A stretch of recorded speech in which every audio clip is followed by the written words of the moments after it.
Écoutez Sichot Chelek Tet Zayin, première sikha sur Parashat Bo. Dans la paracha, on nous dit Achodesh hazeh lachem rosh chodashim, ce mois-là, le mois de Nissan, pendant lequel ils sont sortis d'Égypte, c'est le premier des mois. Et c'est là qu'on reçoit dans la Torah l'ordre de compter les mois. Et sur cet ordre-là, sur cette mitzvah, le Rambam il explique que dans le calendrier juif, on compte des mois qui sont lunaires. La lune, elle met 29 jours et demi pour faire un tour, et donc c'est pour ça qu'on aura des mois qui seront lunaires, des fois 29, des fois 30 jours. Ça, c'est la première chose qu'on apprend de la paracha. Deuxième halakha que le Rambam il apprend, c'est que on doit suivre une année qui sera solaire. Pourquoi une année solaire? Parce que le mois de Pessah, la fête de Pessah doit toujours tomber au printemps. Et comme les saisons de l'année, dont le printemps, elles sont fixées uniquement par l'année solaire, on doit suivre des années solaires. Donc on a des mois qui sont lunaires, des années qui sont solaires. Et le soleil, il met 365 jours et un quart de jour pour faire un tour. Le problème, c'est que l'année solaire, elle est plus longue que l'année lunaire. Et donc du coup, il y a toujours un décalage d'à peu près 11 jours. C'est pour ça qu'on rajoute tous les 2-3 ans un mois en plus pour rattraper le retard que l'année lunaire a sur l'année solaire. Comme ça, on a des années qui restent solaires et des mois qui restent lunaires. Et donc du coup, il y a un calendrier qui a été établi qui fait en sorte que tous les cycles de 19 ans, on a l'année solaire et l'année lunaire qui sont parfaitement alignés. C'est un cycle de 19 ans. Et le Rambam lui-même, il dit, tous les 19 ans, on aura du coup l'année solaire et l'année lunaire qui seront parfaitement alignées, sauf, il y aura un décalage de combien? De à peu près 1 heure et demie. Et ce décalage d'1 heure et demie, il va quasiment rien changer, puisque le printemps ne tombera au mois d'Iyar que au bout de 9000 ans à peu près. Donc comme on sait que le monde il a été créé pour 6000 ans, on n'a pas de crainte, on sait que le printemps ne tombera jamais au mois d'Iyar avec ce calendrier, il tombera toujours au mois de Nissan. Donc on est bon. Mais là il y a une question, c'est qu'on n'a pas dit que le printemps doit être au mois de Nissan. On a dit que c'est la fête de Pessah qui doit tomber pendant le printemps. Donc ça veut dire que si le printemps tombe le lendemain de Pessah, le 16 Nissan, alors c'est pas bon. Donc on enlève la moitié du mois. Donc c'est pas tous les 9000 ans, c'est tous les 4500 ans. Donc ça veut dire que, à peu près, c'est très approximatif, mais ça veut dire que il y a déjà eu, et on est déjà rentré dans une période, il y a déjà eu plusieurs fois où la fête de Pessah, elle a été fêtée un petit peu avant le printemps. Et ça, y compris au temps du Rambam. Donc comment expliquer cette contradiction?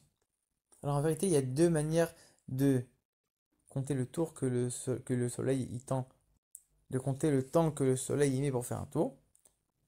Il y a la tkoufa, ce qu'on appelle la tkoufa de Shmuel, selon lequel le soleil y met 365 jours et un quart de jour pour faire un tour complet.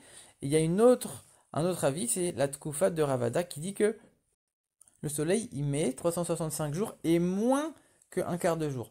Et ce décalage de un peu moins qu'un quart de jour, ça fait en sorte qu'il n'y a pas cette heure de décalage entre le calendrier solaire et le calendrier lunaire tous les 19 ans. Et donc, c'est parfaitement adapté, tous les 19 ans, c'est parfait. Ce qui fait en sorte qu'il n'y a jamais de possibilité que Pessah ne tombe pas pendant le printemps. Alors dans ce cas-là, la question elle est pourquoi le Rambam, il mentionne cet avis, l'avis de la Tkoufa de Shmuel, qui a priori n'est pas adapté. Alors en vérité, il y a deux comptes, il y a deux choses sur lesquelles il faut mettre l'importance. Il y a le fait de compter les années. Comme on l'a dit, on se base sur les années solaires. Si on compte les années, il faut que ce soit le mois du printemps qui soit pendant cette partie de l'année. Ça, c'est un compte qui est beaucoup plus global. C'est un compte qui est à part, c'est un compte qui dépend uniquement des choses du monde. C'est les années. Et à partir de ce compte-là, même quand on prend la Tkoufa de Shmuel qui n'est pas forcément exacte, on rentre quand même. On n'a pas de décalage puisqu'il y aura toujours le printemps pendant le mois de Nissan. Donc on n'aura pas de décalage avec ce compte-là. Donc selon Rambam, on n'a pas besoin de prendre l'autre compte qui est parfait pour ce compte-là des années. Par contre, quand on parle de compter Pessah, quand on parle du fait que Pessah doit toujours tomber au printemps, à ce moment-là, c'est un autre compte. Et là, pour ce compte-là, on va se baser sur la Tkoufa de Ravada. C'est deux choses différentes.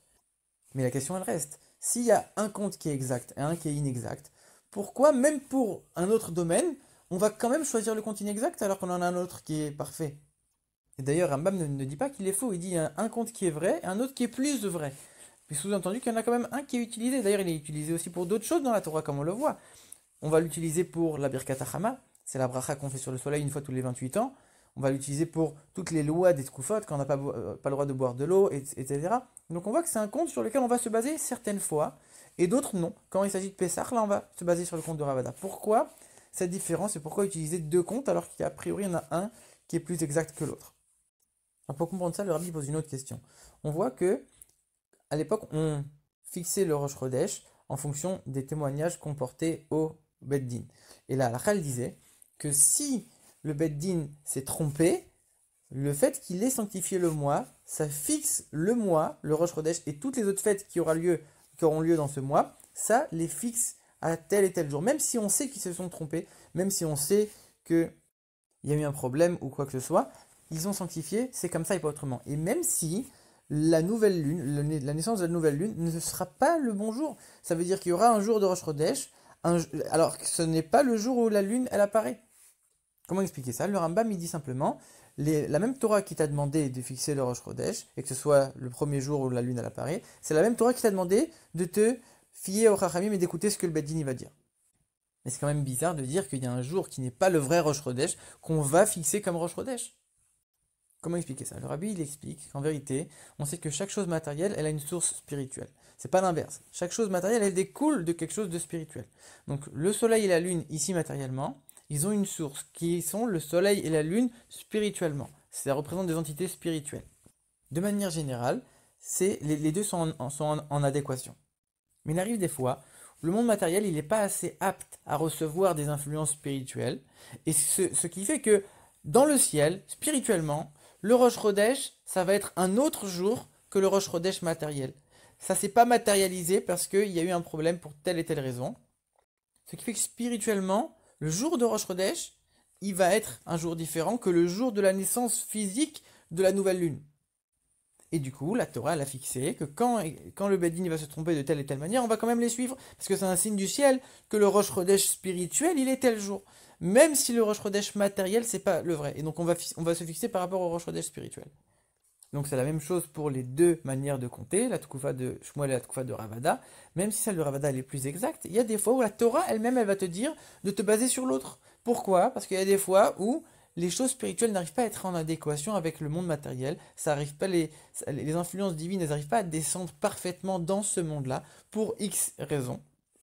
Ce qui fait que des fois, ça va être fixé différemment que comment c'est véritablement dans le monde matériel. Et c'est pour ça que quand la Torah elle-même, elle te dit de se fixer la Birkat Hachama, de faire la bénédiction sur le soleil par rapport à ce compte-là, c'est pour te dire que spirituellement, le compte du soleil, la Birkat Hachama, elle doit être faite ce jour-là, même si c'est pas le jour vraiment où le soleil il est comme on l'exige, comme il devrait l'être.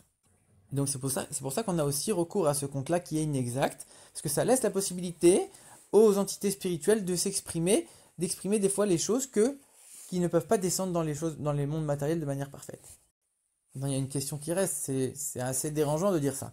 Parce qu'on sait que les halachot, les lois de la Torah, les choses qui sont du sens simple de la Torah, ça bouge pas du sens simple. Si la Torah, elle te dit, tu dois faire la bracha du soleil quand tu vois le soleil physiquement tel et tel jour à telle et telle période de l'année, tous les 28 ans, ça veut dire que tu dois faire quand c'est de manière matérielle et concrète, vraiment comme ça. Comment faire une bracha sur quelque chose qui est uniquement spirituel? Les choses, et on va fortiori les mitzvot, mais toutes les choses de la Torah, ça ne sort jamais du sens simple et ça doit toujours s'appliquer concrètement. Comment fixer par rapport à quelque chose de spirituel? Alors c'est sûr que c'est aussi comme ça pour Rosh Chodesh, mais c'est moins dérangeant pour Rosh Chodesh. Pourquoi? Parce que qu'est-ce qui va changer le fait qu'on fixe Rosh Chodesh tel ou tel jour? Alors il y a les moussaf de Rosh Chodesh, il y a les fêtes qui vont être entraînées. Donc là on voit qu'il y avait des sacrifices, il y a plein de choses qui sont des choses de Torah, des choses spirituelles, des choses divines, qui sont entraînées par ça. Donc on peut comprendre que le jour de Rosh Chodesh, c'est pas uniquement la naissance d'une nouvelle lune, c'est quand on fixe la réalisation de plein d'actes spirituels. Là, on peut comprendre, on va se baser sur la lune spirituelle. Ok. Mais quand on parle du soleil, qu'a priori, ça va pas entraîner aucune mitzvah. C'est juste que, on va dire, on fait la bracha. Pourquoi on fait la bracha? Parce que c'est le jour où le soleil, il est comme à sa création. Mais si c'est pas vraiment le soleil, si le soleil n'est pas vraiment comme ça, dans ce cas-là, tu dois pas faire la bracha. Et donc, comment on peut faire une bracha sur une situation qui n'est matériellement pas ce qu'elle doit être, juste parce que spirituellement, il y a une autre entité? En plus, la halakha dit celui qui voit le soleil pendant telle et telle période, alors il doit fermer. Alors quoi? Le fait qu'il voit, il doit voir matériellement, mais fixé sur quelque chose de spirituellement. Donc il doit le voir, même s'il n'est pas vraiment dans sa situation. Donc qu'est-ce que ça veut dire? Alors pour comprendre ça, il faut comprendre autre chose. La Gemara dans Rosh Hashanah demande quand est-ce que le monde a été créé. Il y a deux avis. Rabbi Yoshua dit que le monde a été créé en Nissan. Rabbi Eliezer dit que le monde a été créé en Tishri. En vérité, on explique que les deux sont vrais. Selon l'avis de Rabbi Yoshua que c'est Nissan, c'est qu'en vérité, c'est uniquement le monde potentiel. Dieu, il a pensé, il a commencé à réfléchir à créer le monde. Quand est-ce qu'il a été créé matériellement? Ça, c'est l'avis de Rabbi Eliezer en Tishri. Et quand on parle des Tkufot, c'est-à-dire des différentes périodes, des différents contes, on se base sur l'avis de Rabbi Yoshua que le monde a été créé en Nissan. On commence à compter finalement les périodes et à faire ce compte-là d'années, de mois, etc. On commence à le faire à partir de avant la création du monde, à partir de la création spirituelle, de la création en pensée. Et donc pour tout ce qui s'agit de ces périodes-là, on va se baser sur un compte qui est uniquement dans la pensée de Dieu, un compte qui est uniquement spirituel. Puisqu'on se base sur un compte qui commence avant la création du monde.